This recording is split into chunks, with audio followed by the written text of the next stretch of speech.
ابو موسیٰ اشعری کہتے ہیں کہ ایک سفر میں ہم رسول اللہ صلی اللہ علیہ وسلم کے ساتھ تھے. جب ہم کسی وادی میں اترتے تو لا الہ الا اللہ اور اللہ اکبر کہتے اور ہماری آوازیں بلند ہو جاتی. تو نبی صلی اللہ علیہ وسلم نے فرمایا، اے لوگو اپنی جانوں پر رحم کرو، کیونکہ تم کسی بہرے یا غائب کو نہیں پکار رہے، وہ تو تمہارے ساتھ ہی ہے، بے شک وہ سننے والا اور تم سے بہت قریب ہے. اس کا نام برکتوں والا ہے اور اس کی عظمت بہت ہی بڑی ہے. تو اللہ سبحانہ وتعالی قریب ہے، اس کو ہم چاہیں تو دل ہی دل میں پکاریں، سرگوشیوں کے انداز میں پکاریں یا اونچی آواز میں پکاریں، وہ ہر حال میں سنتا ہے، اور جب وہ سنتا ہے تو جواب بھی دیتا ہے اور ہماری دعائیں قبول بھی کرتا ہے. اس لیے ہمیں اس کو قریب محسوس کر کے اس سے دعائیں کرتے رہنا چاہیے. تو وہ دعا کی قبولیت کے اعتبار سے قریب ہے، دعا کو سننے کے لحاظ سے قریب ہے، اپنے علم کے اعتبار سے سب لوگوں کے قریب ہے، اور خاص طور پر عبادت کرنے والوں اور پکارنے والوں کے قریب ہے. یعنی اس کا قرب دو طرح کا ہے، ایک عام قرب ہے جو سب کے لیے ہے، اور ایک خاص قرب ہے جو اس کے خاص بندوں کے لیے ہے، اور وہ خاص بندے جو عبادت گزار ہیں، جو اس کا ذکر کرتے ہیں، جو اس کے شکر کرنے والے ہیں. تو اللہ سبحانہ وتعالیٰ ان کی دعاؤں کو قبول کرتا ہے، ان کی مدد کرتا ہے اور انہیں نیک کاموں کی توفیق عطا کرتا ہے. یہاں پر آپ دیکھ رہے ہیں کہ فَإِنِّي قریب کہہ کے بندے اور رب کے درمیان کوئی فاصلہ نہیں رکھا گیا اس اعتبار سے کہ کوئی اور واسطہ ہو. یہاں اللہ سبحانہ وتعالیٰ نے جواب کو قل یا فقل کہہ کے نہیں فرمایا، جیسا کہ دوسری آیات میں آتا ہے. جتنے بھی سوال صحابہ کرام نے رسول اللہ صلی اللہ علیہ وسلم سے کیے تو ان کے جواب میں اللہ تعالیٰ نے فرمایا قل، آپ انہیں بتا دیجئے. لیکن یہاں پر قل بھی نہیں آیا، ڈائریکٹ فإنی قریب، اذا سألک عبادی انی فإنی قریب، یعنی بیچ میں کوئی واسطہ نہیں لایا گیا. تو اس سے یہ پتہ چلتا ہے کہ ہمارے اور ہمارے رب کے بیچ میں کسی اور واسطے اور کسی اور وسیلے کی ضرورت نہیں. اور جب اللہ تعالیٰ نے یا عبادی کہہ دیا تو اس میں سارے بندے شامل ہو جاتے ہیں، چاہے وہ نیک ہوں یا بد ہوں، بڑے ہوں یا چھوٹے ہوں، گناہگار ہوں یا بہت پرہیزگار ہوں، کوئی بھی ہو، جو بھی اپنے رب کو پکارتا ہے رب اس کی پکار کو سنتا ہے اور وہ قریب ہے. لہٰذا جب ہمارا رب قریب ہے اور مجیب ہے، جیسا کہ آپ جانتے ہیں پروگرام کا نام بھی قریب و مجیب اسی لیے رکھا گیا کہ ہمارا اگر اپنے رب سے تعارف ہو جاتا ہے، ہم اپنے رب کو پہچان جاتے ہیں کہ ہم کس کو پکار رہے ہیں اور وہ کہاں ہے، تو جتنا جتنا ہمارا یہ یقین ہوگا کہ وہ ہمارے قریب ہے اور وہ سنتا ہے اور جواب دیتا ہے، اتنی ہی زیادہ محبت اور توجہ کے ساتھ، اخلاص کے ساتھ ہم دعا کریں گے انشاءاللہ. اور پھر آپ دیکھیے کہ اللہ تعالیٰ ہماری دعاؤں کو ضائع نہیں کرتا. اجیب دعوت الداعی اذا دعانی، مطلب یہ ہے کہ جو بھی مجھ سے مانگتا ہے وہ کچھ پا کے ہی لوٹتا ہے، وہ نامراد نہیں ہوتا. جیسے زکریا علیہ السلام نے کہا تھا کہ وَلَمْ أَكُنْ بِدُعَائِكَ رَبِّ شَقِيًّا، کہ اے رب تجھے پکار کر تو میں کبھی بدبخت ہوا ہی نہیں، کبھی مایوس ہوا ہی نہیں، کبھی محروم ہوا ہی نہیں. جب بھی تجھے پکارا تجھ سے کچھ پا ہی لیا. تو اس لیے ہر دعا کرنے والے کو یہ یقین ہونا چاہیے کہ ہماری دعا ضرور سنی جائے گی، کیونکہ شیطان انسان کے دل میں یہ وسوسہ ڈالتا ہے کہ تمہاری دعا قبول نہیں ہوگی. نہیں بھائی، ہر ایک کی دعا قبول ہوتی ہے اگر وہ صحیح معنوں میں اپنے رب کو پکارتا ہے، وہ دعاؤں کو سنتا ہے اور جواب بھی دیتا ہے. ضرورت اس بات کی ہے کہ ہم اپنے دل کو حاضر کر کے اللہ سے مانگیں، اخلاص کے ساتھ مانگیں، اور قبولیت کے جو اوقات ہیں یا جو علامات ہیں ان کو سامنے رکھتے ہوئے مانگیں. اور پھر ساتھ یہ بھی کہا گیا فَلْيَسْتَجِيبُوا لِي وَلْيُؤْمِنُوا بِي لَعَلَّهُمْ يَرْشُدُونَ، کہ انہیں چاہیے کہ وہ بھی میری بات مانیں. یعنی اگر یہ چاہتے ہیں کہ میں ان کی دعائیں قبول کروں تو پھر انہیں بھی چاہیے جب میں انہیں پکارتا ہوں، ایک تو یہ ہے نا کہ ہم اللہ تعالیٰ کو پکارتے ہیں، اور ایک اللہ تعالیٰ بھی ہمیں پکارتے ہیں. یعنی اللہ سبحانہ وتعالیٰ کب پکارتے؟ ہر اذان میں پکار آتی ہے، حی علی الصلاۃ حی علی الفلاح. تو پھر ہم کیا کرتے ہیں؟ کیا واقعی ہم صلاح کی طرف جاتے ہیں یا نہیں؟ اسی طرح قرآن مجید میں بہت دفعہ یا ایھا الذین آمنوا کہہ کے ہمیں پکارا گیا ہے. اے لوگو جو ایمان لائے ہو، یا ایھا الناس کہہ کے تمام انسانوں کو پکارا گیا ہے، تو کیا ہم انسان بھی اپنے رب کی پکار کو سنتے ہیں؟ کیا ہم بھی جواب دیتے ہیں؟ کیا ہم بھی اس کی طرف بڑھتے ہیں؟ اور پھر یہ کہ وَلْيُؤْمِنُوا بِی، چاہیے کہ وہ مجھ پر ایمان لائیں، چاہیے کہ وہ میری بات مانیں، لعلہم یرشدون، شاید کہ وہ سیدھی راہ پا جائیں۔ رسول اللہ صلی اللہ علیہ وسلم نے فرمایا، تم میں سے ہر ایک کی دعا قبول کی جاتی ہے جب تک کہ کوئی گناہ یا قطع رحمی کی دعا نہ کرے، بشرطے کہ جلدی بھی نہ کرے۔ پوچھا گیا یا رسول اللہ وہ جلدی کیا ہے؟ فرمایا یہ کہ کوئی یوں کہے کہ میں نے دعا کی اور میں نے دعا کی، یعنی دوبارہ کہ میں نے تو کئی بار دعا کی، بہت دعا کی، میری تو دعا قبول نہیں ہوتی، اور اس طرح وہ تھک ہار کر دعا کرنا چھوڑ دے۔ ایسا نہ کرے بلکہ دعا کرتا رہے، کیونکہ اس کی قبولیت کے مختلف طریقے ہیں۔ تو اللہ سبحانہ تعالیٰ ہم سے قریب ہے۔ ایک اور آیت میں آتا ہے سورۃ ہود کی، وَإِلَىٰ ثَمُودَ أَخَاهُمْ صَالِحًا قَالَ يَا قَوْمِ اعْبُدُوا اللَّهَ مَا لَكُم مِّنْ إِلَٰهٍ غَيْرُهُ هُوَ أَنشَأَكُم مِّنَ الْأَرْضِ وَاسْتَعْمَرَكُمْ فِيهَا فَاسْتَغْفِرُوهُ ثُمَّ تُوبُوا إِلَيْهِ إِنَّ رَبِّي قَرِيبٌ مُّجِيبٌ۔ اور سمود کی طرف ان کے بھائی صالح کو بھیجا، اس نے کہا اے میری قوم، اللہ کی عبادت کرو، اس کے سوا تمہارا کوئی معبود نہیں، اسی نے تمہیں زمین سے پیدا کیا اور تمہیں اس میں آباد کیا، سو اس سے بخشش مانگو، پھر اس کی طرف پلٹ آؤ، یقیناً میرا رب قریب ہے، قبول کرنے والا ہے۔ ان ربی قریب مجیب۔ یہاں قوم سمود کی بات کی جا رہی ہے۔ یہ لوگ مدائن کے علاقے میں رہتے تھے جو تبوک اور مدینہ منورہ کے درمیان واقع تھا۔ صالح علیہ السلام نے اپنی قوم کو ایک طرف اللہ سبحانہ تعالیٰ کی عبادت کی دعوت دی، توحید کی دعوت دی کہ صرف وہی تمہارا معبود ہے جس نے تمہیں پیدا کیا، جس نے تمہیں زمین میں آباد کیا، لہٰذا تم شرک سے اجتناب کرو، صرف اللہ کی طرف رجوع کرو۔ کیوں؟ اس لیے کہ وہ بہت قریب ہے، اپنے بندوں کی دعائیں سنتا ہے۔ تو آپ دیکھیے، جو آپ کے قریب ہو اور جو آپ کی بات بھی سنتا ہو، تو کیا آپ نہیں چاہیں گے کہ آپ اس کے قریب ہوں؟ یہاں پر آپ دیکھیے کہ دعا کرنے سے پہلے دو چیزوں کی بات ہے، استغفار اور توبہ کی، کہ اس سے استغفار کرو اور توبہ کرو تو تمہاری دعائیں قبول ہوں گی۔ توبہ کا مطلب یہ ہے کہ گناہوں سے کنارہ کشی اختیار کرو اور اس بات کا پکا وعدہ کرو کہ آئندہ گناہ نہیں کرو گے، اور استغفار کا مطلب ہوتا ہے بخشش طلب کرنا کہ اللہ ہمیں معاف کر دے، ہمارے گناہوں پہ پردہ ڈال دے۔ اور توبہ اور استغفار دونوں ہم معنی بھی ہیں۔ امام ابن قیم کہتے ہیں استغفار میں توبہ شامل ہے اور توبہ میں استغفار شامل ہے، اور جب ان کو الگ الگ بولا جاتا ہے تو پھر اس کا معنی الگ الگ بھی ہوتا ہے، اور اگر یہ دونوں اکٹھے آئیں یعنی ایک دوسرے کے ساتھ مل کر آئیں تو استغفار کا مطلب یہ ہوتا ہے کہ زندگی میں جو ہم کر چکے ہیں غلط کام، برائیاں، اللہ تعالی ہمیں ان کے شر سے محفوظ رکھے، اور توبہ کا مطلب یہ ہے کہ ہم آئندہ گناہ میں پڑنے کے شر سے آپ کی مدد چاہتے ہیں، حفاظت چاہتے ہیں۔ اور توبہ اس پختہ ارادہ کو بھی کہتے ہیں کہ دوبارہ گناہ نہیں کریں گے، آئندہ یہ نہیں کریں گے۔ تو ان ربی قریب مجیب، میرا رب یقیناً قریب ہے، مجیب ہے، اور یہاں قریب قرب سے شفقت اور اکرام کے معنوں میں، یعنی رب بہت شفیق اور مہربان ہے، بہت کریم ہے، اور اس کا اپوزٹ ہوتا ہے بعید، دور۔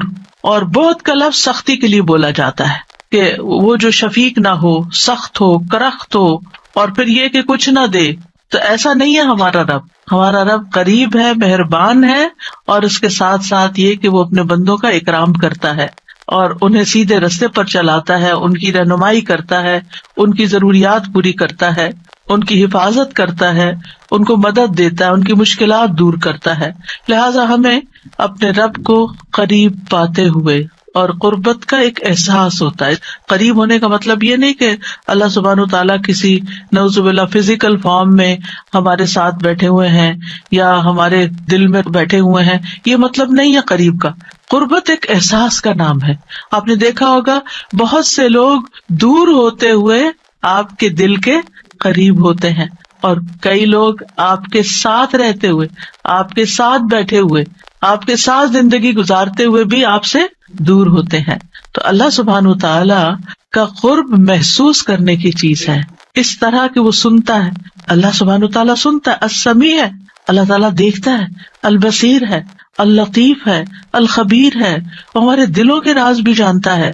تو اس سے بڑھ کے قریب کون ہوگا جو شہرک سے بھی زیادہ قریب ہے، اور جو ہمارے دل میں خیال اٹھ کر جو ہمارے دماغ تک جاتا ہے اس سے پہلے کہ دماغ تک جائے وہ بیچ میں حائل ہوتا ہے اور وہ جان لیتا ہے کہ بندہ کیا سوچ رہا ہے. نہ صرف یہ کہ وہ یہ جانتا ہے کہ اس وقت کیا کر رہے ہیں ہم، وہ یہ بھی جانتا ہے ہم پاسٹ میں کیا کر چکے ہیں، اور وہ یہ بھی جانتا ہے کہ ہم فیوچر میں کیا کچھ کرنے والے ہیں. کوئی اور ہے ایسا جو اتنا زیادہ ہمیں جانتا ہو؟ کیا وہ ہماری ضروریات کو نہیں جانتا ہوگا؟ کیا وہ ہمارے دکھ کو نہیں جانتا؟ کیا وہ ہماری پریشانیوں کو نہیں جانتا؟ کیا وہ ہماری زندگی کے مقاصد کو نہیں جانتا؟ کیا وہ ہماری کوششوں کو نہیں جانتا؟ کیا وہ ہماری عبادتوں کو نہیں جانتا؟ وہ خوب جانتا ہے، وہ سب کچھ جانتا ہے. تو جو جانتا ہے اس سے مانگے بنسبت اس کے کہ جو جانتا بھی نہیں ہے اور ہم اس سے توقعات لگا کے بیٹھے رہے کہ یہ ہمارے لیے کچھ کریں گے. عام طور پر ہم جب کسی مشکل کا شکار ہوتے ہیں تو پھر بندوں کی طرف دیکھتے ہیں، نہیں، جو اپنے رب کو قریب پاتے ہیں وہ اپنے رب ہی کی طرف دیکھتے ہیں اور رب ہی کی طرف پلٹ پلٹ کر جاتے ہیں. اور تابا یتوبو کا مطلب پلٹ پلٹ کر جانا بھی ہے کہ واپس پلٹتے ہیں کہ اللہ تعالیٰ اگر ہماری کسی بات سے آپ ناراض ہو گئے ہیں یا ہم سے خفا ہیں تو ہم تیری ہی طرف پلٹتے ہیں. اعوذ بک منک، تجھ سے ڈر کے پھر تیرے ہی پاس پناہ لیتے ہیں اپنے گناہوں کے شر سے بچنے کے لیے، اپنی سیئات سے بچنے کے لیے.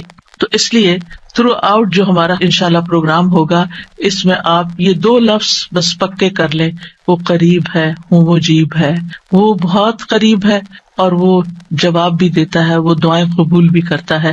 اس لیے اس رمضان میں خوب خوب دعائیں کرنی ہے. اور ویسے بھی آپ دیکھیں کہ دعا افضل ترین عبادت ہے. الدعاء مخ العبادہ، عبادت کا جوہر ہے، عبادت کی ٹاپ پر ہے. تو رمضان کا مہینہ عبادت کے لیے، لہٰذا اس عبادت میں دعاؤں کا ایک خاص حصہ ہونا چاہیے. دعا ہے کیا؟ دعا کا لفظ عربی زبان میں دال عین واو سے مل کر بنا ہے. دعا یدعو دعاء و دعوتن، یہ 2 مصدر ہیں اس سے. اور دعا کا لفظی معنی ہوتا ہے کسی کو آواز اور کلام کے ساتھ مائل کرنا، پکارنا، یعنی آواز بھی دینا، اس سے بات بھی کرنا اور اس کو اپنی طرف متوجہ کرنا. ایک ہوتا ہے کسی سے بات کرنا لیکن اس میں مقصد یہ نہیں ہوتا کہ میری طرف متوجہ ہو. مثلا میں آپ سے بات کر رہی ہوں اس وقت تو مجھے آپ سے یہ ایکسپیکٹیشن نہیں کہ آپ میری طرف متوجہ ہو کہ میری کوئی مدد کریں. لیکن دعا میں جب انسان پکارتا ہے تو اس کا مطلب ہوتا ہے کہ دوسرا متوجہ ہو اور جس مقصد کے لیے اس کو پکارا جا رہا ہے وہ مقصد بھی پورا ہو جائے. عربی میں کہتے ہیں دعوت اللہ، میں نے اللہ کو پکارا، یعنی میں نے سوال کرتے ہوئے، اللہ تعالیٰ کی طرف عاجزی کرتے ہوئے جو خیر ہے اس کے پاس اس میں رغبت رکھی اور اس رغبت کو طلب کرنے کے لیے اس کو پکارا، یعنی اس رغبت کے ساتھ اس کو پکارا. قرآن مجید میں دعا کا لفظ مختلف معنوں میں استعمال ہوا ہے. نمبر 1 دعا بمعنی ندا، آواز دینے کے معنوں میں. دعا کا مطلب کیا؟ آواز دینا.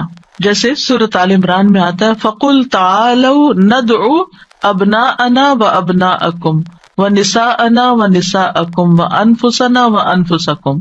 تو آپ کہہ دیجئے کہ آؤ ہم اپنے اور تمہارے بیٹوں کو اور اپنی اور تمہاری عورتوں کو بلا لیں، پکار لیں، یعنی تم بھی ان کو بلا لو، ہم بھی بلا لیتے. تو بلانے کے معنوں میں استعمال ہوتا ہے. تو عربی زبان میں دعا اور ندا یہ 2 لفظ مترادف بھی ہیں، ایک دوسرے سے ملتے جلتے ہیں، سینونیمز ہیں، ایک جگہ پر اکٹھے بھی استعمال ہوئے ہیں. الا دعاء و نداء، کہ پکار اور آواز کے سوا کچھ نہیں سنتا. پھر اسی طرح دعا بمعنی طلب کرنا، کسی چیز کی ڈیمانڈ کرنا. قرآن مجید میں آتا ہے وَلَا تَزِرُ وَازِرَةٌ وِزْرَ أُخْرَى وَإِن تَدْعُ مُثْقَلَةٌ إِلَىٰ حِمْلِهَا لَا يُحْمَلْ مِنْهُ شَيْءٌ وَلَوْ كَانَ ذَا قُرْبَىٰ. اور کوئی بھی بوجھ اٹھانے والا کسی دوسرے کے گناہوں کا بوجھ نہ اٹھائے گا. یہ کب کی بات ہے؟ قیامت کے دن. اور کوئی بوجھ سے لدا ہوا شخص اپنا بوجھ اٹھانے کے لیے کسی کو بلائے گا، اس کو پکارے گا، وَإِن تَدْعُ، تو وہ اس میں سے کچھ بھی نہیں اٹھا سکے گا، کوئی مدد نہیں کرے گا قیامت کے دن، اگرچہ وہ قریبی رشتے دار ہی کیوں نہ ہو. تو کسی کو مدد کے لیے بلانا، آؤ میرا سامان اٹھاؤ، میرا بوجھ اٹھاؤ، اس کے لیے بھی لفظ دعا جس میں ایک طلب پائی جاتی ہے استعمال ہوتا ہے. اسی طرح دعا کا لفظ بمعنی قول بات کے بھی استعمال ہوتا ہے. قرآن مجید میں آتا ہے فما کان دعواہم اذ جاءہم بأسنا الا ان قالوا انا كنا ظالمین. جب ان کے پاس ہمارا عذاب آیا تو ان کا قول اس کے سوا کچھ نہ تھا کہ وہ کہنے لگے بے شک ہم ہی ظالم تھے. تو یہاں پر قول یا بات کے معنوں میں آیا ہے. پھر اسی طرح دعا کا لفظ عبادت کے معنوں میں بھی آتا ہے. سورۃ کہف میں نوجوانوں کا جو قصہ آتا ہے جس میں وہ اب ایمان کو بچانے کے لیے غار کی طرف جا رہے تھے تو اللہ تعالیٰ نے ان کے بارے میں فرمایا وَرَبَطْنَا عَلَىٰ قُلُوبِهِمْ إِذْ قَامُوا فَقَالُوا رَبُّنَا رَبُّ السَّمَاوَاتِ وَالْأَرْضِ لَن نَّدْعُوَ مِن دُونِهِ إِلَٰهًا لَقَدْ قُلْنَا إِذًا شَطَطًا. اور ہم نے ان کے دلوں کو مضبوط کر دیا جب وہ اٹھ کھڑے ہوئے تو کہنے لگے ہمارا رب تو آسمانوں اور زمین کا رب ہے، ہم ہرگز اس کے سوا کسی الہ کو نہیں پکاریں گے، یعنی اس کی عبادت نہیں کریں گے، اور اگر ہم ایسا کریں تو یقیناً ہم نے ناانصافی کی بات کی. تو دعا بمعنی عبادت. پھر اسی طرح پانچواں معنی قرآن مجید میں دعا بمعنی فریاد کرنا، طلب کرنا، فریاد کرنا. اور اس میں وَإِن كُنتُمْ فِي رَيْبٍ مِّمَّا نَزَّلْنَا عَلَىٰ عَبْدِنَا فَأْتُوا بِسُورَةٍ مِّن مِّثْلِهِ وَادْعُوا شُهَدَاءَكُمْ. اگر تمہیں اس قرآن میں شک ہے جو ہم نے اپنے بندے پر نازل فرمایا تو اسی طرح کی ایک سورت تم بھی بنا لاؤ اور اللہ کے سوا اپنے گواہوں مددگاروں کو بھی بلا لو. فریاد کرو کہ وہ آئے اور تمہاری مدد کرے، یعنی مدد کے لیے پکارنا، یہ معنی ہے. پھر اسی طرح دعا بمعنی کسی چیز کی ترغیب دینا، یعنی کسی چیز کی طرف دعوت دینا. نوح علیہ السلام نے اپنی قوم کو پکارا تھا قال رب انی دعوت قومی لیلا ونہارا. اس نے کہا ہے میرے رب بے شک میں نے اپنی قوم کو رات اور دن پکارا، ان کو دعوت دیتا رہا دین کی طرف، اپنے رب کی طرف. اور اس میں معنی عبادت کا بھی ہے کہ اللہ کی عبادت کرو تو عبادت کی دعوت میں ان کو دیتا رہا. پھر اسی طرح دعا بمعنی منسوب کرنا، نسبت دینا. ادعوہم لآبائہم، ان بچوں کو ان کے حقیقی باپوں کی نسبت سے پکارو. یعنی ادعوہم کا مطلب ہے کہ ان کو اپنے باپوں کی طرف ہی منسوب کرو، جن کے وہ بچے ہیں باپ کا نام نہیں بدلو. اور آٹھواں معنی ہے سوال کرنا، دعا بمعنی سوال. جیسے بنی اسرائیل نے موسیٰ علیہ السلام سے کہا قالوا ادع لنا ربک یبین لنا ما ہی، انہوں نے کہا تم اپنے رب سے ہمارے لیے دعا کرو. تو یہ جو دعا ہے یہ بمعنی سوال ہے، یعنی مانگو کہ وہ ہمارے لیے بیان کر دے کہ وہ گائے کس طرح کی ہو. تو قرآن مجید میں یہ دعا کا لفظ مختلف معنوں میں استعمال ہوا ہے، لیکن دعا کا عمومی شرعی معنی کیا ہے؟ اللہ کی بارگاہ میں عاجزی کے ساتھ سوال کرنا اور اللہ کے پاس جو خیر ہے اس میں راغب ہونا، رغبت رکھنا.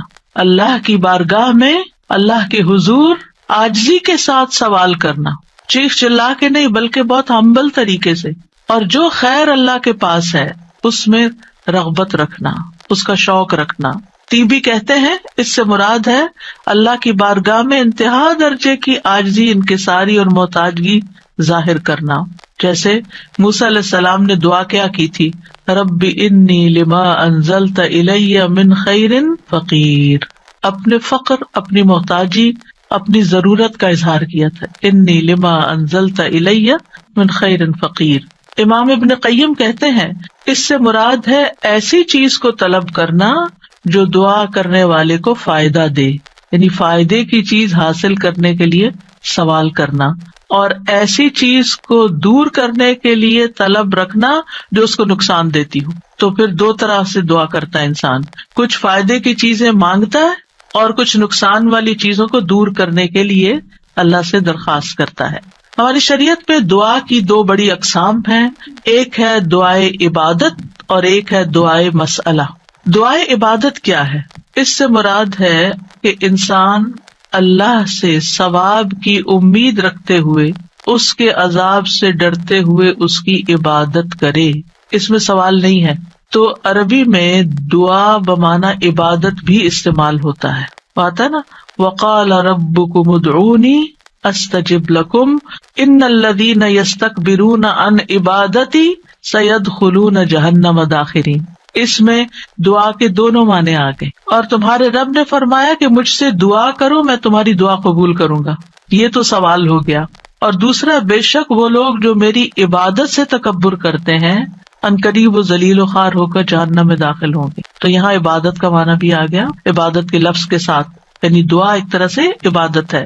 تو دعائے عبادت کیا ہے کہ انسان اللہ سے ثواب کی امید رکھتے ہوئے اس کے عذاب سے ڈرتے ہوئے اللہ کی عبادت کرے، جیسے نماز پڑھے، روزہ رکھے، قرآن کی قرأت کرے، تسبیح کرے، صدقہ کرے، اللہ کی طرف لوگوں کو دعوت دے، تعلیم کا کام کرے. تو انسان ان میں سے جو بھی عبادت کا کام کرے گا وہ دراصل اللہ کی طرف راغب ہوگا، کیونکہ دعا میں رغبت پائی جاتی ہے.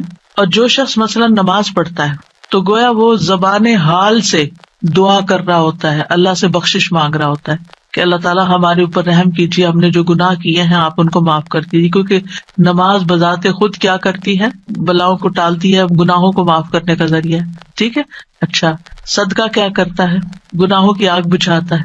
ٹھیک ہے نا. تو یہ جو گناہوں کی آگ کا بجھنا ہے، یہ ہم بول کے بھی کہہ سکتے اللہ میں جہنم کے عذاب سے بچا، تو وہ ہماری زبان بول رہی ہوتی ہے. لیکن جب ہم صدقہ دے رہے ہوتے ہیں تو گویا ہمارا عمل جو ہے وہ اسی چیز کا تقاضا کر رہا ہے کہ ہم اپنے اوپر سے گناہوں کا بوجھ اتارنا چاہتے ہیں. تو ایک دعا سوال کے انداز میں ہوتی ہے اور ایک دعا حال کے ساتھ بیان ہو رہی ہوتی ہے، عمل کے ساتھ ہو رہی ہوتی ہے. اور دوسری جو دعائے مسئلہ ہے جس میں مانگنے کی دعا ہوتی ہے، تو وہ یہ ہے کہ انسان دنیا اور آخرت کی کوئی بھی بھلائی طلب کرنے اور دنیا اور آخرت کے نقصان کو دور کرنے کا سوال اللہ سے ہی کرے. دنیا اور آخرت کی کوئی بھی بھلائی مانگنا اور دنیا اور آخرت کے کسی بھی نقصان سے بچنا، یہ بس اللہ ہی سے کرے اس کا سوال. یہ دعائے مسئلہ ہے، یہ سوال کرنے والی، یعنی وہ دعا جس میں ہم سوال کرتے ہیں. کن چیزوں کا سوال کرتے ہیں؟ دنیا اور آخرت دونوں. آخرت نہیں بھولنی. ربنا آتنا فی الدنیا حسنۃ وفی الآخرۃ حسنۃ وقنا عذاب النار. تو دنیا اور آخرت کی حسنہ مانگنا اور دنیا اور آخرت کے عذاب سے، مصیبت سے بچنا. وقنا عذاب النار، سب سے بڑی مصیبت تو آگ ہے نا، یعنی اس کی کوئی تکلیف انسان کو پہنچے. نبی صلی اللہ علیہ وسلم نے فرمایا دعا عبادت ہے. قال الدعاء هو العبادۃ قال ربکم ادعونی استجب لکم. تمہارے رب کا فرمان ہے میں پکارنے والے کی دعا قبول کرتا ہوں جب وہ مجھے پکارتا ہے. تو دعا جو ہے یہ عبادت کی اقسام میں سے سب سے عظیم قسم ہے. امام خطابی اپنی کتاب شأن الدعاء میں کہتے ہیں، اس حدیث کی وضاحت کرتے ہوئے الدعاء هو العبادہ، وہ کہتے ہیں کہ دعا عبادت کا ایک بڑا حصہ ہے یا سب سے افضل عبادت ہے. جیسے کہ لوگ کہتے ہیں لوگ بنو تمیم ہیں اور مال اونٹ ہیں، یعنی لوگوں کو دیکھنا تو بنو تمیم کو دیکھو، مطلب سب لوگوں سے افضل ہیں. نبی صلی اللہ علیہ وسلم اسی سے تھے نا، اور ان کی تعداد بھی زیادہ تھی. اور اسی طرح عربوں کے ہاں مال کی سب سے بڑی قسم اونٹ ہوا کرتے تھے. وہ کہتے ہیں مال تو اصل میں اونٹ ہے اور لوگ تو بنو تمیم ہی ہیں. تو اسی طرح کہا گیا دعا تو عبادت ہی ہے. الدعاء هو العبادہ، دعا ہی عبادت ہے. الحج عرفہ، اس کا یہ مطلب ہے کہ صرف عرفہ میں جاؤ، یہ نہیں. مطلب یہ ہے کہ جتنے بھی ارکان آپ حج کے ادا کرتے ہیں ان میں سے عرفہ کے دن کا قیام اگر کسی نے پا لیا تو اس کا حج ہو گیا، اور وہ سب سے بڑا دن ہے جس میں بخشش ہوتی ہے. تو یہ عربوں کے کہنے کا ایک انداز بھی ہے نا. اور مراد اس سے کیا ہے کہ دعا سب سے افضل عبادت ہے اور ساری اطاعتوں اور ساری بندگیوں کا مغز ہے کہ انسان اپنی ہر پریشانی اور ہر ضرورت میں اللہ کی طرف متوجہ ہو جائے. یہ ہے اصل مقصد. اگر کسی مشکل میں پڑ گیا ہے تو اس مشکل کے دور ہونے کے لیے بس اللہ ہی کی طرف رجوع کرے اور اسی کا انتظار کرے کہ وہی کاٹے گا. لوگوں سے توقعات ہٹا لے. اس کا یہ مطلب نہیں کہ ہم لوگوں سے ہیلپ لے نہیں سکتے، آپ لوگوں سے ہیلپ لے سکتے ہیں، آپ ان کو بتا سکتے ہیں کہ آپ کس مشکل میں اور اس کا حل کیا ہے، لیکن ان سے توقع نہ رکھے کہ یہ میری مشکل حل کر دیں گے. مثلاً آپ کو کوئی پرابلم ہوئی ہے، آپ کسی سے مشورہ کرنا چاہتے ہیں، آپ کسی سے کاؤنسلنگ لینا چاہتے ہیں، آپ ضرور لیں، لیکن یہ توقع نہ رکھیں کہ یہ آپ کا مسئلہ حل کر دے گا یا بس یہی آپ کے لیے سب کچھ ہو گیا. اس کو اللہ سبحانہ وتعالیٰ سے آگے نہ رکھے. کہتے ہیں نا ہمت مردہ مدد خدا.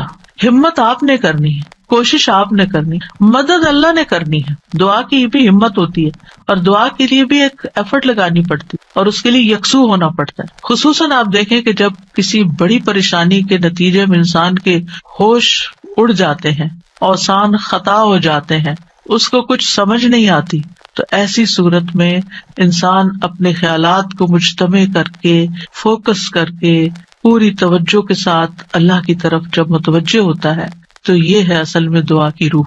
اور نہ صرف یہ کہ بڑی مشکلات میں، بلکہ چھوٹی چھوٹی ضروریات میں بھی اللہ کی طرف رغبت کرنی چاہیے. دعا کی ضرورت کیوں ہے ہماری زندگی میں؟ کیونکہ ہم اللہ کے محتاج ہیں، بادشاہ وہی ہے، ہم فقیر ہیں.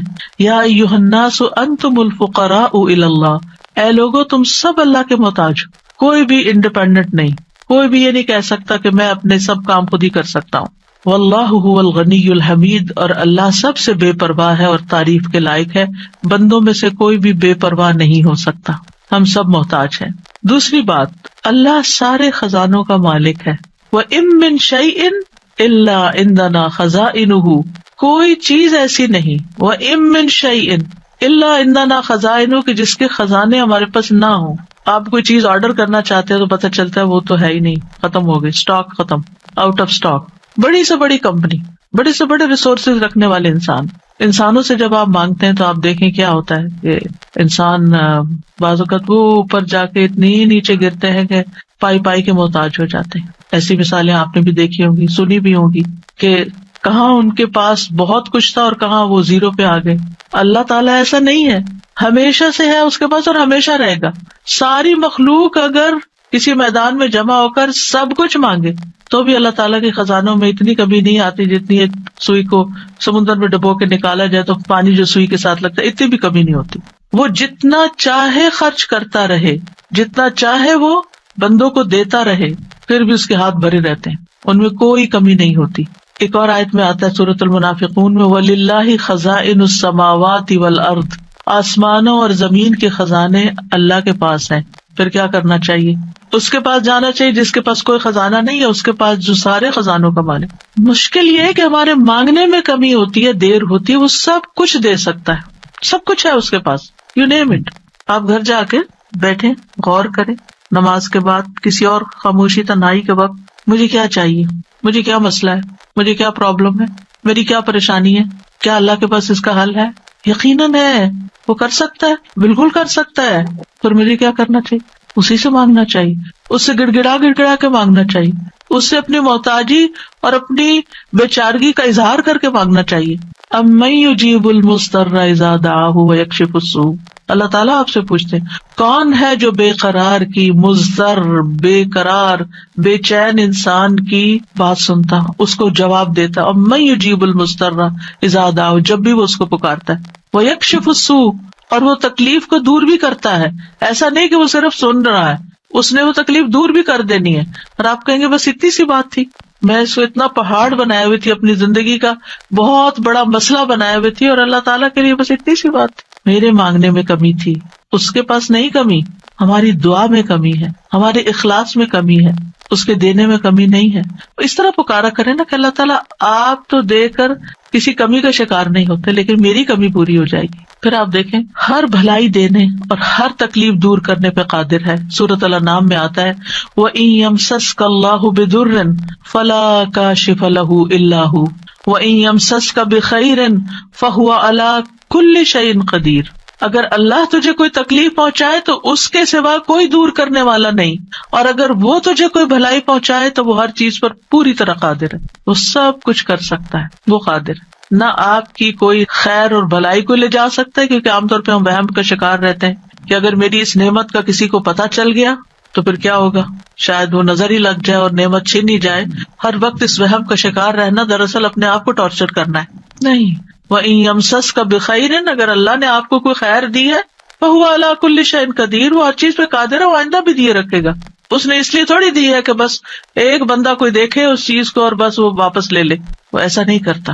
ایک روایت میں آتا ہے کہ ایک شخص نے رسول اللہ صلی اللہ علیہ وسلم سے پوچھا، اے اللہ کے رسول، آپ کن چیزوں کی دعوت دیتے ہیں؟ یعنی آپ کی دعوت کیا ہے، آپ کیا بتاتے ہیں لوگوں کو، آپ کیا سکھاتے ہیں؟ آپ نے فرمایا، میں اس اللہ کی طرف دعوت دیتا ہوں جو اکیلا ہے، وہ اللہ کہ جب تم پر کوئی مصیبت آتی ہے اور تم اسے پکارتے ہو تو وہ تم سے تمہاری مصیبت دور کر دیتا ہے. یہ ہے اللہ کا تعارف. جب آپ کے بچے آپ سے پوچھیں اللہ کون ہے تو آپ کیا بتاتے ہیں؟ یہ بڑے بڑے لفظ بولتے ہیں نا. یہ دیکھیں یہاں پر کیا بولا گیا، اتنے سمپل. آپ بچے کو کہہ سکتے ہیں اللہ وہ ہے جو تمہیں کھانا دیتا ہے، اللہ وہ ہے جو تمہیں فلاں چیز دیتا ہے، تمہیں ماما بابا دیے ہیں. جو جو بچے کی ضرورت ہوتی ہے ایج کے حساب سے آپ اس اعتبار سے بچے کو اللہ کا تعارف کرا سکتے ہیں، وہ ان چیزوں کے ساتھ جو نظر آتی ہیں اور جو اس کی پسند کی ہیں کہ وہ ہے اللہ. پھر آپ نے فرمایا کون ہے اللہ، کہ جب تم کسی بیابان اور جنگل میں راستہ بھول جاؤ اور تم اس سے دعا کرو تو وہ تمہیں واپس پہنچا دیتا ہے. اور صرف جنگل بیابان ہی، اب تو خیر GPS وغیرہ کی سہولت موجود ہے، اس کے باوجود بھول جاتے ہیں نا، اس کے باوجود غلط ٹرن لے لیتے ہیں، کبھی پہلے اور کبھی بعد میں. GPS فریز ہو جاتے ہیں، نیٹ چلا جاتا ہے، روڈ میپ ختم ہو جاتا ہے، کئی مسائل ہیں. تو کبھی بھی راستہ بھولیں تو ہم پہلی بات یہ سوچیں کہ اللہ سے دعا کرتے ہیں اللہ راستہ دکھا دے. راستہ بھولنے پر مجھے کبھی ٹینشن نہیں، میں ہمیشہ سوچتی ہوں اللہ پہنچا دے گا، ہو جائے گا، کوئی مسئلہ نہیں. اللہ کے تو علم میں ہے نا. میں تو کہتی ہوں کہ آپ کو پتا ہے نا کہاں ہے، بس وہاں لے جائیں. ہمیں نہیں پتا، آپ کو تو پتا ہے نا. تو جب آپ اللہ سے مانگتے ہیں، کبھی لاڈ پیار سے، کبھی اس کی کسی صفت کا واسطہ دے کر، کبھی اپنی عاجزی محتاجی ظاہر کر کے، تو وہ ضرور سنتا ہے. پھر فرمایا وہ ذات کہ جب تم قحط سالی میں مبتلا ہوتے ہو اور تم اس سے دعا کرتے ہو تو وہ تم پر پیداوار ظاہر کر دیتا ہے، یعنی تمہاری پیداوار اگا دیتا ہے زمین سے. یہ ہے اللہ، یہ اللہ کا تعارف. پھر آپ دیکھیے کہ ہم کیوں اللہ سے مانگے، کیونکہ زمین و آسمان کی ساری مخلوق اللہ ہی سے مانگتی ہے، تو ہم کیوں نہ مانگے. آپ غور کیجیے ذرا اس بات پر، یسألہ من فی السماوات والارض کل یوم ھو فی شأن. اسی سے مانگتا ہے جو کوئی آسمانوں اور زمین میں ہے، ہر دن وہ ایک نئی شان میں ہے. اسی سے مانگ رہا ہے ہر کوئی جو آسمانوں اور زمین میں ہے، ہر کوئی. کون کون ہے آسمانوں اور زمین میں؟ آسمانوں میں فرشتے ہیں جن کو ہم جانتے ہیں، زمین پر انسان اور جنات ہیں، اس کے علاوہ جو اور مخلوقات ہیں، وہ ساری مخلوق اللہ سے مانگ رہی ہے. اگر ساری مخلوق اللہ سے مانگتے اور ہم کسی اور سے مانگنا شروع کر دیں، غیر اللہ سے مانگے، تو کتنی حماقت والی بات ہے نا. اللہ نے عقل اسی لیے دی تھی کہ ہم اللہ ہی کو نہ پہچانے. تو اللہ سبحانہ وتعالیٰ سے سوال کرنے کے اعتبار سے 4 طرح کے لوگ ہیں. امام ابن تیمیہ کہتے ہیں پس تمام آسمانوں اور زمین کے لوگ اللہ سے سوال کرتے ہیں تو ان کے 4 درجات بن جاتے ہیں. پہلی قسم، کچھ وہ لوگ ہوتے ہیں جو نہ ہی اللہ کی عبادت کرتے ہیں نہ ہی اس سے مدد طلب کرتے ہیں، حالانکہ اللہ نے ان کو پیدا کیا، ان کو رزق دیا، ان کو عافیت دی. تو یہ کون ہے؟ نہ اللہ کی عبادت نہ ہی اس سے دعا، کچھ بھی نہیں، کوئی تعلق نہیں. دوسری قسم کے وہ لوگ ہوتے ہیں جو اللہ سے مدد طلب کرتے ہیں تو وہ ان کی مدد کر دیتا ہے، لیکن وہ اللہ کی عبادت نہیں کرتے، عبادت نہیں کرتے. ہاں جب کوئی مسئلہ پیش آتا ہے تو پھر کیا کرتے ہیں؟ پھر دعا کر لیتے ہیں. ایسے لوگ آپ نے دیکھے ہوں گے، نماز نہیں، روزہ نہیں، صدقہ خیرات کچھ نہیں، ہاں کوئی مشکل پیش آئے تو پھر اللہ سے دعا کرتے ہیں. تیسری قسم کے کچھ وہ لوگ ہوتے ہیں جو اللہ کی عبادت اور اطاعت طلب کرتے ہیں، لیکن نہ ہی اس سے مدد مانگتے ہیں نہ اس پہ توکل کرتے ہیں. نماز روزہ کر لیں گے، دعا نہیں کرتے، کہتے ہیں اللہ کو پتہ ہی ہے نا کیا چاہیے، اب مانگنا کس لیے. نہیں، اللہ تعالیٰ خود فرماتے وقال ربکم ادعونی، تمہارا رب کہتا ہے مجھ سے دعا کرو، تو کیوں نہ دعا کریں، ہمیں دعا کرنی ہے. چوتھی قسم کے وہ لوگ ہوتے ہیں جو اللہ کی عبادت بھی کرتے ہیں اور اس سے دعا بھی کرتے ہیں، اس سے مدد بھی طلب کرتے ہیں. تو اللہ تعالیٰ اپنی عبادت اور اطاعت پر ان کی مدد کرتا ہے. جیسے ہم کہتے ہیں رب اعنی علی ذکرک و شکرک و حسن عبادتک، تو اللہ تعالیٰ مدد بھی فرماتا ہے. اب ہم اپنے آپ کو دیکھیں کہ ہم کون سی کیٹیگری میں فال کرتے ہیں، ہم کہاں ہیں. کیا ہم ان لوگوں میں ہیں جو عبادت بھی کرتے ہیں اور دعا بھی کرتے ہیں، تو یہ ٹاپ کلاس کے لوگ ہیں، اور باقی اللہ تعالیٰ کے حق میں کبھی کوتاہی کرتے ہیں. تو ہمیں دعا کرتے رہنا چاہیے، اللہ تعالیٰ کو پکارتے رہنا چاہیے، ہر ضرورت میں، ہر مقصد میں، ہر پریشانی میں، ہر دکھ میں، ہر بیماری میں، ہر موقع پر، ہر چیز کے لیے، چھوٹی سے چھوٹی چیز کے لیے، بڑی سے بڑی چیز کے لیے اللہ ہی سے مانگنا چاہیے. کیونکہ وہ دے کر احسان نہیں جتاتا، وہ دے کر شرمندہ نہیں کرتا، وہ دے کر ہم سے واپس نہیں مانگتا، وہ بغیر شرط کے دیتا ہے، غیر مشروط دیتا ہے. وَإِذَا سَأَلَكَ عِبَادِي عَنِّي فَإِنِّي قَرِيبٌ أُجِيبُ دَعْوَةَ الدَّاعِ إِذَا دَعَانِ فَلْيَسْتَجِيبُوا لِي وَلْيُؤْمِنُوا بِي لَعَلَّهُمْ يَرْشُدُونَ. وَإِذَا سَأَلَكَ عِبَادِي عَنِّي فَإِنِّي قَرِيبٌ أُجِيبُ دَعْوَةَ الدَّاعِ إِذَا دَعَانِ فَلْيَسْتَجِيبُوا لِي وَلْيُؤْمِنُوا بِي لَعَلَّهُمْ يَرْشُدُونَ۔ تو ہمیں مانگتے رہنا چاہیے کیونکہ وہ قریب ہے، وہ مجیب ہے۔ اللہ سبحانہ وتعالیٰ اپنے بندوں کو خود فرماتا ہے کہ اللہ سے اس کے فضل کا سوال کرو، یہ اللہ کا حکم ہے۔ سورۃ النساء میں آتا ہے وَاسْأَلُوا اللَّهَ مِن فَضْلِهِ، اور اللہ سے اس کے فضل کو مانگو کہ اللہ اپنا فضل فرما۔ فضل کیا ہوتا ہے؟ جو ہم ڈیزرو نہیں کرتے، نہ اپنی عبادت کی وجہ سے، نہ کسی محنت کی وجہ سے، نہ کسی قابلیت کی وجہ سے، نہ کسی ہنر کی وجہ سے۔ ہم ڈیزرو نہیں کرتے لیکن آپ دے سکتے، ہم پھر بھی آپ سے مانگتے ہیں، چاہے ہم اس قابل نہیں لیکن پھر بھی آپ سے مانگ، آپ ہمیں عطا کیجیے۔ اور اللہ تعالیٰ کو یہ بات پسند ہے کہ بندے اس سے مانگیں، کیونکہ بندے کو جب کسی چیز کی ضرورت ہوتی ہے نا اور وہ اس کو اللہ تعالیٰ سے مانگتا ہے تو وہ اللہ تعالیٰ کے ساتھ کنیکٹ ہو جاتا ہے، اللہ تعالیٰ کو یاد کرتا ہے، اس کے سامنے اپنی حالت کا اظہار کرتا ہے، اپنا دکھ، اپنا شکوہ، اپنا غم، اپنا رنج، اپنی پریشانی اس کو سناتا ہے، جو سن کر آگے نشر نہیں کرتا۔ جب ہم بندوں کے سامنے اپنی کسی پریشانی کا ذکر کر دیتے ہیں تو بعض اوقات کیا کرتے ہیں، وہ آگے بیان کر دیتے ہیں اور یوں آپ کے راز کھل جاتے ہیں، آپ کا مرتبہ اور مقام لوگوں کی نگاہ میں گر جاتا ہے، کچھ لوگ آپ سے حسد کرنے لگتے ہیں، کچھ لوگ آپ کی تکلیف پہ خوش ہوتے ہیں۔ تو اس لیے ہمیں اللہ سبحانہ تعالیٰ کے سامنے ہی اپنے رنج اور دکھ کی فریاد رکھنی چاہیے۔ اللہ تعالیٰ اپنے بندوں کو ہر چیز کو اسی سے مانگنے کا حکم دیتا ہے۔ اب ہر چیز میں کیا ہے؟ صحیح مسلم کی روایت ہے، ابو ذر غفاری رضی اللہ عنہ کہتے ہیں کہ نبی صلی اللہ علیہ وسلم اپنے رب تبارک و تعالیٰ سے روایت کرتے ہیں کہ بے شک اللہ تعالیٰ فرماتا ہے، اے میرے بندو تم سب گمراہ ہو سوائے اس کے جسے میں ہدایت دوں، پس تم مجھ سے ہدایت مانگو میں تمہیں ہدایت دوں گا۔ نمبر 1 دعا کیا ہونی چاہیے؟ ہدایت کی۔ دن کی ہر رکعت میں ہم اہدنا الصراط المستقیم مانگتے ہیں، ہر کام میں ہمیں گائیڈنس چاہیے، ہمیں کلیرٹی چاہیے، چاہے دین کا کام ہو چاہے دنیا کا کام، ہر چیز میں ہمیں صحیح راستہ، صحیح اسٹریٹجیز اختیار کرنے کی ضرورت ہوتی ہے، تب وہ کام ہو پاتا ہے، اور اس طرح ساری کنفیوژن بھی دور ہو جاتی، ساری پریشانی بھی دور ہو جاتی کہ میں نے اللہ سے دعا کر لی، اللہ تعالیٰ آپ مجھے صحیح طریقہ بتا دے، مجھے اس کام کو کیسے لے کے چلنا ہے۔ تو ہر موڑ پر، ہر کام میں ہمیں ہدایت کی ضرورت ہوتی ہے۔ تو اہدنا الصراط المستقیم۔ پھر فرمایا، اے میرے بندو تم سب بھوکے ہو سوائے اس کے جسے میں کھلاؤں، تو تم مجھ سے کھانا مانگو میں تمہیں کھانا کھلاؤں گا۔ سبحان اللہ، سب سے بڑی ضرورت ہدایت کے بعد انسان کی کیا ہے؟ کھانا، جو اس کو دن میں کئی بار کھانا پڑتا ہے، اور انسان سب سے زیادہ پریشان بھی اس کے لیے ہوتا ہے، اور مال کا سب سے بڑا حصہ بھی اسی پہ خرچ ہوتا ہے۔ یعنی دن میں اگر آپ دیکھیں تو آپ ہر روز اپنا لباس نہیں خریدتے، ہر روز آپ اپنی ٹوائلٹریز نہیں خریدتے، ہر روز اپنی اور چیزیں نہیں خریدتے، برتن نہیں خریدتے، کٹلری، جیولری، یہ سب روز تھوڑی خریدا جاتا ہے، لیکن کھانا تو ڈیلی چاہیے، کھانا تو ڈیلی کنزیوم کرنا ہے، تو اس سے مانگو۔ اور خاص طور پر اگر کچھ خاص کھانے کو دل چاہتا ہے وہ بھی اس سے مانگو۔ نیوٹریشیس چاہیے، ہولسم چاہیے، صحت مند چاہیے، کیونکہ ساری بیماریاں ہی کھانے سے پیدا ہوتی ہیں۔ یعنی کھانا مانگو، صرف یہ نہیں کہ ہے نہیں، بلکہ اچھا کھانا مانگو تو اللہ تعالیٰ کھلائے گا۔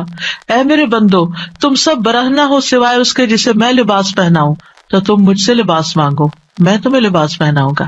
بعض اوقات انسان کو کوئی خاص چیز پہننے کو دل چاہتا ہے، مانگے اللہ سے، اللہ دے گا۔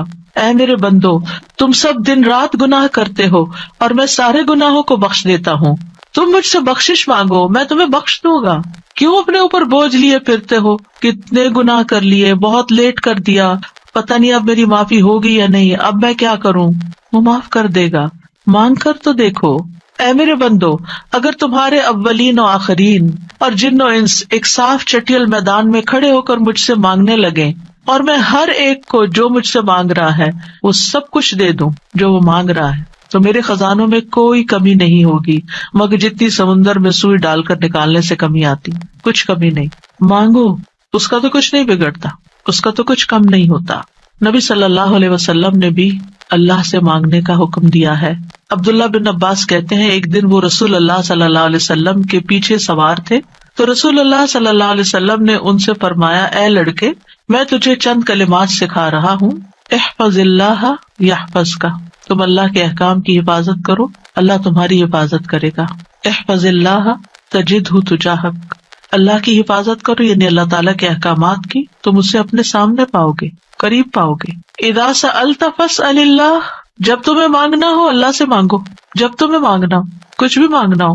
وَإِذَا اسْتَعَنْتَ فَاسْتَعِنْ بِاللَّهِ، اور جب مدد چاہیے اللہ سے مدد مانگو، کسی بھی طرح کی مدد، یعنی مدد صرف مالی مدد نہیں ہوتی، یا مدد صرف ان چیزوں کی نہیں ہوتی اوپر جن چیزوں کا ذکر ہوا ہے، مدد تو ہمیں ہر کام میں چاہیے۔ ہم کون سی لائن اختیار کریں، کون سا پیشہ اختیار کریں، کون سی جاب لیں، کون سی نہ لیں، کیا کریں کیا نہ کریں، فلاں جگہ جانا ہے جائیں یا نہ جائیں، ہر معاملے میں۔ اور یہ جو ہمیں استخارہ سکھا دیا گیا تو یہ بھی تو یہی ہے۔ اور اس استخارے میں بھی آپ دیکھیے، اذا سألک عبادی انی فانی قریب اجیب دعوت الداعی اذا دعانی، اس میں بھی آپ دیکھیں بیچ میں واسطہ نہیں رہا نا، تو ہم کسی سے نہیں کہہ سکتے آپ میرا استخارہ کریں، آپ اپنے لیے خود ہی خیر مانگے۔ آپ صلی اللہ علیہ وسلم نے عبداللہ بن عباس سے کہا، جان رکھو اگر ساری دنیا مل کر بھی تمہیں نفع پہنچانا چاہے تو تمہیں نفع نہیں پہنچا سکتی سوائے اس کے جو اللہ نے تمہارے لیے لکھ دیا، اور اگر وہ سارے مل کر تمہیں کوئی نقصان دینا چاہیں نقصان نہیں دے سکتے سوائے اس کے جو اللہ نے تمہارے لیے لکھ دیا۔ کتنا بڑا توکل سکھاتی ہے یہ بات، کتنی فکریں پریشانیاں دل سے اور دماغ سے بالکل آف لوڈ ہو جاتی، کچھ نہیں ہوتا، کوئی کچھ نہیں بگاڑ سکتا۔ ہم ڈرتے رہتے ہیں نا، کبھی فیوچر سے ڈرتے ہیں، کبھی لوگوں سے ڈرتے ہیں، کبھی کسی بیماری سے ڈرتے ہیں، کبھی بھوک فقر و فاقہ سے ڈرتے ہیں، کبھی اپنے اولاد کے بارے میں ڈر رہے ہوتے ہیں، فکر کر رہے ہوتے ہیں ان کا کیا بنے گا، ان کے ایمان کا کیا ہوگا، ان کے کھانے پینے کا کیا ہوگا، ان کے رہنے کا کیا، یہی فکریں تو ہیں ہماری جن میں ہم ڈوبے رہتے ہیں۔ اللہ نے ہمیں صرف ان فکروں کے لیے تھوڑی بھیجا ہے، ہمیں تو اللہ نے اپنی عبادت کے لیے بھیجا تھا، اللہ نے ہمیں بڑے کام کرنے کے لیے بھیجا، ہم نے اپنے آپ کو چھوٹی چھوٹی چیزوں میں الجھا کر بیمار کر لیا اور انہی کے اندر ہی گھومتے رہے اور انہی کی فکر کرتے رہے اور انہی کے بوجھ تلے دبے رہے، جبکہ ہمیں تو کنتم خیر امۃ اخرجت للناس، تم بہترین امت ہو، تمہیں تو انسانیت کے لیے پیدا کیا گیا تھا، تمہیں تو اوروں کے لیے پیدا کیا گیا تھا کہ تم خود بھی ہدایت پر اور انہیں بھی اللہ کی طرف بلاؤ، اور تم صرف اپنی ہی ذات میں کھو گئے اور صرف اپنے ہی غم لے کر بیٹھ گئے اور صرف اپنی ہی پریشانیوں میں دن رات رہے۔ ان سب چیزوں کو تو اللہ کے حوالے کرنے کی ضرورت ہے، وہ ٹیک کیئر کرے گا۔ ان تنصروا اللہ ینصرکم، اگر تم اللہ کی مدد کرو گے اللہ تمہاری مدد کرے گا، اور وہ ضرور کرے گا۔ تم اوروں کی فکر کرو اللہ تمہاری کرے گا۔ تو اس لیے ہمارے کرنے کا کام کیا، احفظ اللہ یحفظ کا، حفاظت چاہیے، تم اللہ تعالیٰ کے احکامات کی حفاظت کرو، جو تمہیں کہا جا رہا ہے وہ پابندی سے کرو، باقی کام اللہ کا ہے۔ اور پھر احفظ اللہ تجدہ تجاہک، جب تم اللہ کے بن جاؤ گے نا تو پھر اللہ کو بہت قریب پاؤ گے۔ پھر آپ دیکھیے کہ اللہ کے نزدیک دعا سے زیادہ کوئی چیز معزز نہیں۔ دعا انسان کو عزت دیتی ہے، جب انسان بندوں کے آگے ہاتھ پھیلاتا ہے تو ذلیل ہوتا ہے، اور جب اللہ سے مانگتا ہے دو ہاتھ اٹھا کے، بندوں کے سامنے تو ہم ایک ہاتھ پھیلاتے ہیں اور اللہ کے سامنے دو ہاتھ پھیلاتے ہیں، اور جب انسان اللہ سے مانگتا ہے تو اللہ اس بندے سے محبت کرتا ہے اور اس بندے کو دیتا ہے، نوازتا ہے اور عزت دیتا ہے، اپنی جناب سے دیتا ہے۔ اور جب بندوں سے مانگتے ہیں تو وہ کبھی دیتے ہیں کبھی نہیں دیتے، اور کبھی دے کے اذیت بھی دیتے ہیں، اور پھر احسان جتاتے ہیں، دکھ دیتے ہیں، ذلیل کرتے ہیں، بعض اوقات آپ کی انا کو مجروح کر دیتے ہیں، آپ کی عزت کو مجروح کر دیتے ہیں، آپ کو بعض اوقات بدنام کر دیتے ہیں۔ تو اللہ کے نزدیک دعا سے زیادہ کوئی چیز معزز نہیں۔ لیس شیء اکرم علی اللہ من الدعاء، پھر یہ کہ اللہ تعالیٰ دعائیں سنتا ہے۔ وَلَقَدْ نَادَانَا نُوحٌ فَلَنِعْمَ الْمُجِيبُونَ، یقیناً نوح نے ہمیں پکارا تو ہم بہت اچھے قبول کرنے والے ہیں۔ ہم نے ان کی سنی، ہمیں کیوں بتایا جا رہا ہے؟ تاکہ تم بھی پکارو، تمہاری بھی سنی جائے گی۔ ابراہیم علیہ السلام نے کیا کہا تھا، ان ربی لسمیع الدعاء، میرا رب تو یقیناً دعا سننے والا ہے، وہ تو ضرور سنتا ہے۔ اور پھر خاص طور پر جو مضطر ہو، بے چین ہو، بے قرار ہو، لاچار ہو، امن یجیب المضطر اذا دعاہ ویکشف السوء، یہ لاچار کون ہوتا ہے؟ ابن عباس کہتے ہیں اس سے مراد وہ شخص ہے جس کی ایسی ضرورت ہو جو اس کو مشقت میں ڈال دے، یعنی مصیبت میں پڑ جائے انسان، چاہے اندر قلبی روحانی طور پر، چاہے مالی طور پر، چاہے صحت، یعنی کسی بھی اعتبار سے جو چیز اس کو مشکل میں ڈال دے، مشقت میں، یہ لاچاری ہوتی ہے۔ یہ کہتے ہیں ڈپینڈنسی جیسے ہو جاتی ہے دوسروں پر۔ سدی کہتے ہیں کہ اس سے مراد وہ شخص ہے جس کے پاس کوئی ہیلا چارہ قوت باقی نہ رہے، یعنی دنیا میں اس کا کوئی وسیلہ سبب نہیں رہا، تنہا رہ گیا، وہ سنتا ہے۔ ذنون کہتے ہیں اس سے مراد وہ شخص ہے جو اپنے تعلقات کو اللہ کے سوا سب سے کاٹ دے، بس اللہ ہی ہے میرا۔ ابو جعفر کہتے ہیں کہ اس سے مراد مفلس شخص ہے جس کے پاس کچھ نہیں۔ سہل بن عبداللہ کہتے ہیں اس سے مراد وہ شخص ہے جو اپنے ہاتھ دعا مانگتے ہوئے اللہ کی طرف بلند کرتا ہے، اوپر اٹھاتا ہے، حالانکہ اس کے پاس اطاعت کا کوئی نیکی کا کام نہیں ہوتا جس کو وہ وسیلہ بنا سکے۔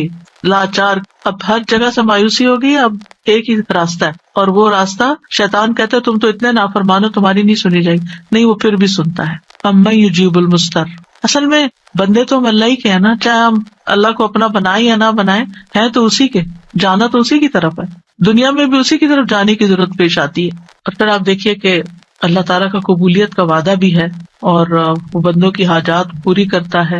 اللہ تعالیٰ خود پکارتے ہیں جب رات کا ایک تہائی حصہ بچتا ہے، آسمانی دنیا پہ نزول فرما کے اللہ تعالیٰ فرماتے ہیں کون ہے جو مجھ سے دعا کرے تو میں اس کی دعا قبول کروں، کون ہے جو مجھ سے بخشش طلب کرے تو میں اسے بخش دوں، کون ہے جو مجھ سے رزق مانگے تو میں اس کو رزق عطا کروں، کون ہے جو تکلیف دور کرنے کی درخواست کرے تو میں اس کی تکلیف دور کروں۔ اور یہ اعلان فجر کے طلوع ہونے تک ہوتا رہتا ہے۔ تو اللہ تعالیٰ پکار رہے ہیں کہ مانگو مجھ سے۔ اب دیکھیے اگر کبھی آپ کے پیرنٹس میں سے کوئی یا کوئی بڑا یا اگر آپ سے کہے کہ اچھا مانگو، کیا مانگتے ہو، فرمائش کرو، کیا کرتے ہیں ہمارا حال کیا ہوتا ہے؟ بہت خوش ہو جاتے ہیں کہ اتنی بڑی آفر آ گئی ہے، کرو فرمائش، کیا چاہیے، جیولری چاہیے، کپڑے چاہیے، جو چاہیے مانگو۔ تو ہمارا خوشی سے ایسا حال ہوگا کہ ہمیں یہ بھی یاد نہیں رہے گا کہ اب مانگنا کیا ہے آپ نے۔ اللہ سبحانہ وتعالیٰ روز ہمیں پکارتے ہیں کرو فرمائش، مانگو کچھ، مانگو، اور ہم مانگتے ہی نہیں۔ جاگ بھی جائے تو ہم مانگتے نہیں۔ مانگنے کی ضرورت ہے۔ آپ دیکھیے کہ دنیا کے بادشاہ جب کوئی سوالی آتا ہے، کوئی بیگر آتا ہے، وہ دروازے بند کر دیتے ہیں۔ جو انسان 2 سے 3 دفعہ آپ سے کچھ مانگ چکا ہو، جب آپ اس کو دیکھتے ہیں تو وہ موڑ کے چل دیتے ہیں، یہ پھر آ گیا ہے، پھر کچھ مانگے گا۔ کیا اللہ تعالیٰ بھی ایسے کرتا ہے؟ 100 بار آئے آپ اس کے پاس، 100 بار عطا کرے گا۔ وہ اپنا دروازہ بند نہیں کرتا، وہ اپنی دولت نہیں چھپاتا، وہ تمہارے لیے ہر روز رات کو دروازہ کھولتا ہے، آ جاؤ تو میری طرف، مانگو مجھ سے۔ امام ابن قیم کہتے ہیں اللہ جس کے ساتھ خیر کا ارادہ کرتا ہے اس کے لیے ذلت کا، عاجزی کا، اللہ کی بارگاہ میں پناہ پکڑنے اور محتاجی ظاہر کرنے کا دروازہ کھول دیتا ہے، یعنی اس کو دعا مانگنا آ جاتا ہے، اور جس کو دعا کی توفیق مل گئی اس کو ہر خیر مل گئی۔ تو اصل چیز یہ ہے کہ دعا کی توفیق ہو جائے، دعا مانگنا شروع کر دیں۔ آپ دیکھیں کہ اس نیت سے بھی یہ پروگرام رکھا گیا تھا کہ ہم روز دعا کے بارے میں کچھ سنیں، پھر دعا کے مطلب کو سمجھیں، دعا کرتے رہے تاکہ ہمیں دعا مانگنا آ جائے۔ یعنی اس کا ہول سول گول ہے اس پروگرام کا، وہ یہ کہ ہمیں دعائیں مانگنا آ جائے، ہم دعاؤں کے شوقین ہو جائیں، دعا مانگنے سے محبت کرنے لگے، دعاؤں کے اوپر یقین کرنے لگے کہ اللہ تعالیٰ سنتا اور ضرور سنے گا، اور ہمارے سارے بوجھ اتر جائیں اور ہم سارے اپنے معاملات اپنے رب کے سپرد کر دیں، اور ہم دنیا میں بھی ایک اچھی زندگی بسر کریں اور آخرت میں بھی۔ امام ابن تیمیہ کہتے ہیں جب اللہ کسی بندے کے ساتھ خیر کا ارادہ کرتا ہے تو اس کے دل میں دعا مانگنے اور اس سے مدد طلب کرنے کا الہام کر دیتا ہے کہ اللہ سے مانگو، اس کے دل میں ڈال دیتا ہے، اور اللہ اس کے مدد طلب کرنے اور اس کے دعا مانگنے کو اس کے لیے خیر کا ذریعہ بنا دیتے ہیں جس کے لیے اس نے مدد طلب کی ہوتی ہے، یعنی اس کا رستہ نکل آتا ہے۔ تو دعا مانگنے کے فائدے کیا ہیں؟ دعا ہر حال میں انسان کو فائدہ دیتی ہے۔ نمبر 1، دعا مانگ رہے ہوتے تو آپ عبادت کر رہے ہوتے ہیں، یہ اجر الگ لکھا جاتا ہے۔ اللہ تعالیٰ کی پسند کا کام کر رہے ہوتے ہیں، اللہ تعالیٰ سے کنیکٹڈ ہوتے ہیں، اور پھر یا تو دعا فوراً قبول ہو جاتی ہے، جو مانگا وہ اسی وقت مل جاتا ہے، یا پھر یہ کہ کوئی ایسی مصیبت ٹل جاتی ہے جو آنے والی تھی اور آپ کی اس دعا کی وجہ سے وہ مصیبت چلی گئی۔ رسول اللہ صلی اللہ علیہ وسلم نے فرمایا دعا فائدہ دیتی ہے اس کے بارے میں بھی جو کچھ نازل ہو چکا ہے اور اس کے بارے میں بھی جو نہیں اترا، بس اللہ کے بندو تم پر دعا کرنا لازم ہے، یعنی جو مصیبتیں آ گئی ہیں ان کو بھی دور کرے گی دعا، اور جو ابھی نہیں آئی اتر رہی ہیں ان کو بھی دور کر دے گی، آنے والی مشکلات کو بھی ہٹا دے گی۔ پھر یہ کہ اللہ تعالیٰ اپنے مانگنے والوں کو خالی ہاتھ نہیں لوٹاتا۔ حدیث میں آتا ہے بے شک اللہ عز و جل کو اس بات سے حیا آتی ہے کہ اس کا کوئی بندہ اس کے سامنے ہاتھ پھیلا کر کسی خیر کا سوال کرے اور وہ انہیں خالی لوٹا دے، کہ کچھ بھی نہ ڈالے اس میں، ایسا نہیں ہوتا۔ انس رضی اللہ عنہ کہتے ہیں رسول اللہ صلی اللہ علیہ وسلم نے فرمایا بے شک اللہ بڑا رحیم ہے، بڑے کرم والا ہے، اس کو اس بات سے شرم آتی ہے کہ اس کا کوئی بندہ اس کے آگے اپنے دونوں ہاتھ پھیلائے اور وہ ان دونوں میں کوئی خیر نہ ڈالے، وہ ایسا نہیں کرتا۔